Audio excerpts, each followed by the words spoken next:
আসসালামু আলাইকুম, সবাই কেমন আছেন? চলে আসলাম মহিলা কিচেন থেকে। আজকে আমি মাছের ৩টা মাথা নিয়ে নিয়েছি। মাথাগুলোর মধ্যে হলুদ আর লবণ দিয়ে ভালোভাবে মাখিয়ে তারপর কিছুক্ষণ রেখে দিলাম। এরপর একটা কড়াইয়ের মধ্যে দিয়ে দিয়েছি তেল। তেলটা গরম হয়ে আসলে এই মাথাগুলো আমি ভালোভাবে ভেজে নিচ্ছি। এই মাথাটা দিয়ে আমি আসলে আজকে সবজি রান্না করব, তাই আপনাদের সাথে শেয়ার করছি। এটা তেলাপিয়া মাছের মাথা ছিল। আমি সব মাছের মাথাগুলো দিয়ে এভাবে সবজিটা রান্না করি। তাই আমি কিছু আলু কেটে রেখেছি। আলুগুলো আমি ভালোভাবে লবণ মরিচ দিয়ে মাখিয়ে রেখেছিলাম। এরপর আমি আলুগুলো ভাজা ভাজা করে নিচ্ছি।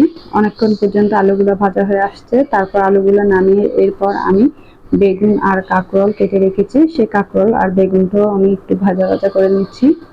তো আমি এগুলো দিয়ে দিয়েছি ফ্রাই প্যানের উপর। কিছুক্ষণ ভাজাভাজি করে এটা নামিয়ে এরপর আমি পাতিলটা বসিয়ে দিলাম।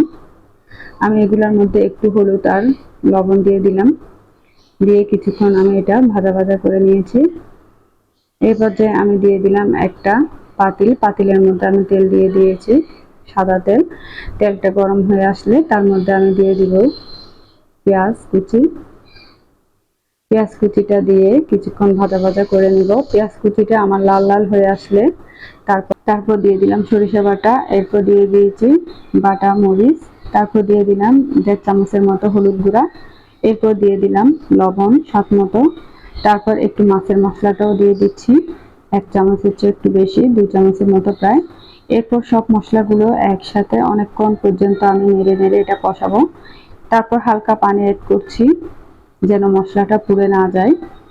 এভাবে কিছুক্ষণ পর পর আমি এটা ভালোভাবে কষাবো। ভালোভাবে এই মশলাটা কিন্তু কষালে খেতে অনেক ভালো লাগে। তারপর দিয়ে দিলাম কয়টা ফালি করা কাঁচামরিচ।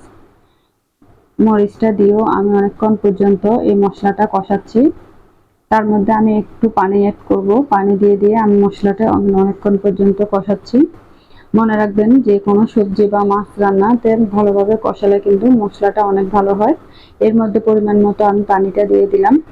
পানিটা দিয়ে এর মধ্যে আমি যে মাছটা ভেজে রেখেছিলাম আলুটা সহ আমি দিয়ে দিয়েছি।